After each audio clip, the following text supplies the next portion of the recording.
Hey guys, it's Sebastian. So in this video, I'm going to explain exactly how I generated $53,382.92 in 2 days. And this is legitimate. It's not like this is a screenshot. I can show you guys these hour stamps. I'm not going to zoom out because it'll show a lot more data than I want to share. And then here are online sessions, and I can refresh the page. So give it a sec and it will refresh, just because I have had a lot of people asking me, like, or people are assuming I'm faking this revenue, and I'm not. I really have nothing to hide. So there we go, updated stuff. There we go. And it's not like this was a month ago. This was literally just Monday and Tuesday. It's not like it was ages ago, so keep that in mind. So here's the proof. Now let's get into the slideshow. Before we do, be sure to smash the like button and click subscribe below because I post daily dropshipping content. But now that that is out of the way, let's get into the slideshow. I forgot to mention this. Be sure to stick around till the end because I'm going to explain exactly how much I profited on these 2 days. It's not like it was 5 or 10% or anything small like that. It was quite a bit, but again, stick around till the end because I will explain the exact profit. The first topic I want to discuss is product research. I'm not going to get into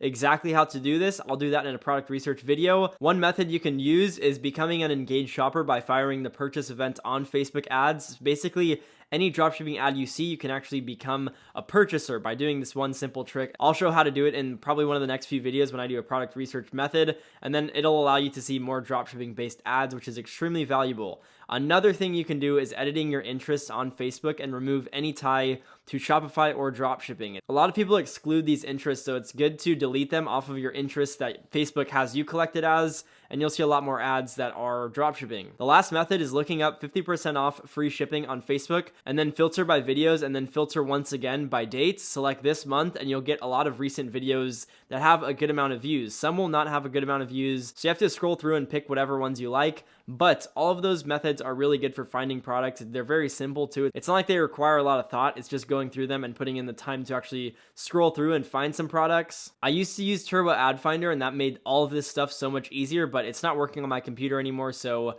I can no longer use that tool. Now, the next topic is testing out your product. A lot of people ask me what I do when I test. Here it is. I have one CBO with $50 to $100 budget, and it's towards conversions. It's not like I'm running engagement or anything like that. I do conversions right off the bat, which a lot of people don't do that. I just personally like going after what I want. I don't see any reason to go after like engagement or anything other than purchases. And then what I do for the ad set level, I do purchase event for the pixel. I do 18 plus, both genders, English language, unless you're targeting some random country and that's your business model, then do that language. But for myself, I only do English. And then I do one unique interest per ad set. I uncheck detailed targeting expansion. My placement is always automatic. And then I do a minimum spend. If I have a $50 a day CBO, per ad set, I do $2.50 minimum spend if I have 10 ad sets, and then $5 per ad set if I have a $100 budget on my CBO. And then again, like I mentioned, 10 total ad sets, totaling out to 10 unique interests, one per ad set. After verifying that the product is a winner, what I do when I scale is if I have enough data, I launch LLAs, and I also do value optimization, which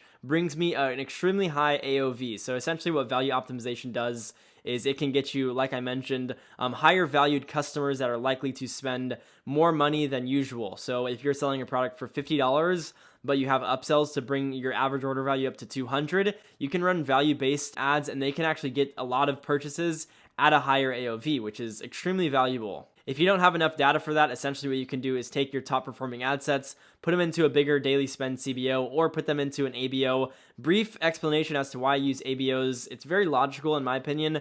So if you have 5 ad sets that are performing well in a random CBO for this testing strategy, if you have, again, 5 that are working, you can take the top performing 5, put them into a campaign with ABO, which is ad set budget optimization, give them each, let's just say $30 spend, and if they still perform consistently with $30 a day every single day, that is great because now they're getting a very consistent amount of money that they get to spend every single day rather than CBOs, which CBOs are pretty volatile with their spend.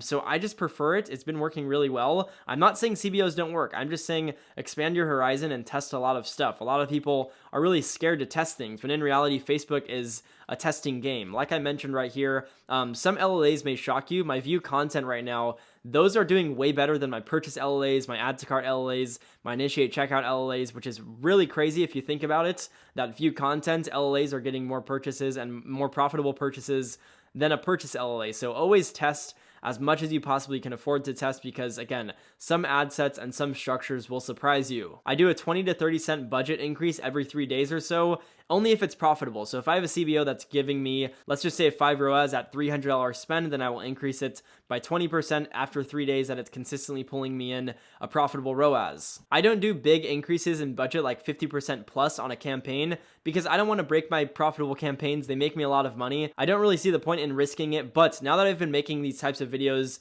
pretty consistently, I do want to try this out. So what I'm going to do probably tonight is take one of my CBOs or ABOs and increase the budget by 50% and see how it performs, because again, that's not what I usually do, but it will be interesting to see if it does perform well. And then I'll do a follow-up video on my exact Facebook ad strategy probably in the next week or so, and I will explain to you guys how that actually worked. Another key point when you're scaling and once you actually figure out which ad sets are performing well is creative optimization. So when scaling, essentially you want to figure out which creatives are going to bring you the best click-through rates and the most profitable sales. An example would be if you have a video getting a 3% click-through rate and then you switch the ad copy from a short text, so essentially your caption is like, let's just say 4 lines, and then you make it 10 lines. You make it a very dense caption.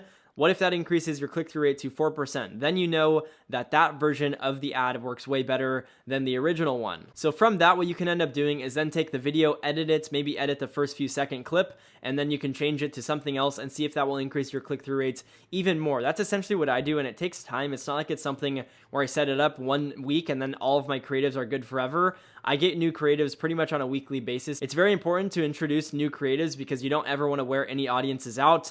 And you'll also beat competitors because a lot of competitors are lazy, if I'm being completely honest, and just run with one creative. And then once it dies out, they just stop running the product as a whole. For myself, I run through creatives pretty often and just am constantly testing to figure out how I can get the best click-through rate. Now, one thing to keep in mind, I have one creative right now, really weird, okay? So it has a lower click-through rate, but an extremely higher conversion rate simply because the traffic that I'm driving from the ad onto my site is way more refined. So keep that in mind as well. It's not always about click-through rates. Normally it is, but sometimes you may have a lower click-through rate, but the traffic is more refined and will increase your overall conversion rate. Now, metrics to look for when you're running Facebook ads: have a high ROAS. That's obviously the most important thing. Average ROAS is normally 2 to 3 if you're running Facebook ads towards a dropshipping product. The store I'm running that did 53K in 2 days, that's ROAS, I believe total I've spent like $36,000 or $37,000 on the ad account, and I've generated around 340K. So the ROAS is, I believe, a 9 or something, so that's really good. The next metric you want to look for is a 3% or higher click-through rate. That's pretty important as well because that will give you the best bang for your buck. The higher your click-through rate is, the more clicks you get for the same amount spent, and it will in turn generate you more profitable sales. Another metric that's very important is your conversion rate. It's not crazy important. As long as your clicks are cheap enough, you can be profitable, but I try to get a 3% or higher conversion rate. But I'm just saying per individual ad set, you should have 3 purchases for every 100 clicks. That is pretty important because you want to make sure all of the targeting you're doing and all of the traffic is valuable. A lot of the times people don't have anything close to this, which is why they're unprofitable. Now, one thing I always suggest before you guys even start running the product is calculate your break-even ROAS. So essentially what you do, if you have a product that costs you $10 and you sell it for $30, your profit will be $20, meaning you can spend $20 on ads to break even. So essentially what you'll do is you'll divide the product sell price by the profit, and that will be your break-even ROAS. So 30 divided by 20 is 1.5, which is your break-even ROAS. That isn't including processor fees, but essentially anything above a 1.5 ROAS should hypothetically be profitable. Now, a lot of people get hyped about the revenue that I'm talking about because, again, I literally just said I spent $37K to generate like $340,000, which is quite a bit.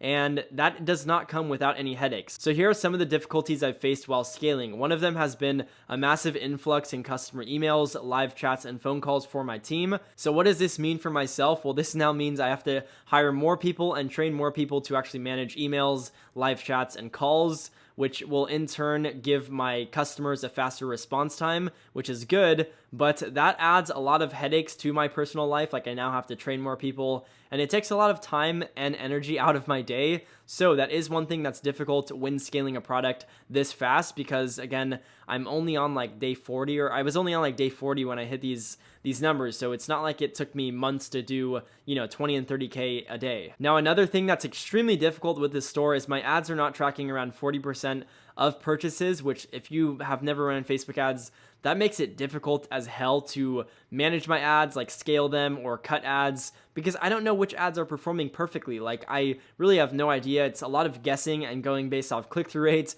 and stuff like that, because again, I am not seeing 40% of the purchases being tracked on individual ad sets. The reason why Facebook hasn't tracked like 40% of sales, if a girlfriend wants something and sends it to her boyfriend or tags her on Facebook and the boyfriend buys it, Facebook will not count that as a purchase on that ad set because I targeted his girlfriend and he is in no way linked to her other than the relationship status, which is pretty unfortunate because it makes it very difficult to actually run these ads, if I'm being honest. Like, I want to scale to $50,000 to $100,000 a day consistently, but it's really hard because of this one issue. Now, I also want to touch on automation. So a lot of people have asked me how I automate my stores and get a little hands off, because scaling a store to $250,000 or like $500,000 or $1 million in sales, it's not easy. I would not suggest doing it alone. I would suggest having a team to manage a lot of the tasks, or else you will not have any life at all. So for myself, when I started this store, I was fulfilling orders on my own, exporting all of my orders via CSV as I'm using a supplier from Alibaba, and then I essentially would just email them the CSV file, and then they would email me back the tracking. I would copy and paste it into all of my orders,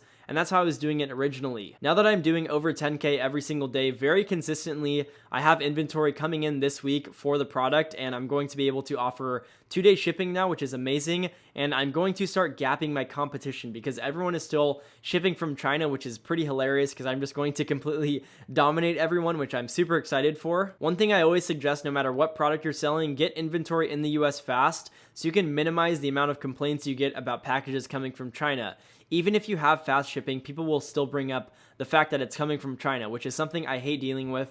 Just because it kind of sucks, if I'm being honest. Now, customer support emails, live chats, and order fulfillment, they've all been outsourced by someone on my team. If you guys don't know where to build out a team, I would suggest going on Fiverr, looking up VAs, or if you have friends or family members who would like to work for you, definitely contact them. Don't contact anyone if you're not doing big numbers to where you're not ready to hire them right now. Like, only contact people if you're actually ready to get stuff going. But that's essentially how I automate my stores and this store in specifics. I'm super excited to scale it, and it definitely is a relief knowing I have a lot of the tasks automated. Hopefully you guys enjoyed all that information, but now I'm going to break down my profit. So $53,382.92 in sales, $1,835 in processor fees, which definitely sucks. That's quite a bit of money if I'm being honest. $3,448 in Facebook ad spend, $9,696.86 in product and shipping costs. With all of these expenses subtracted from my revenue, this brings the total profit to a whopping $38,403.06 in 48 hours, which is pretty freaking crazy if you think about it. That's going to wrap it up for my case study on how I generated $53,000 in 48 hours. Hopefully I explained everything in depth enough for you guys. If I left something out, be sure to drop a comment in the comment section below and let me know, and I will reply to that. But other than that, again, hope you guys got massive value from this video. If you did, smash the like button and click subscribe below because, again, I post daily dropshipping content. But other than that, I will see you guys in tomorrow's video.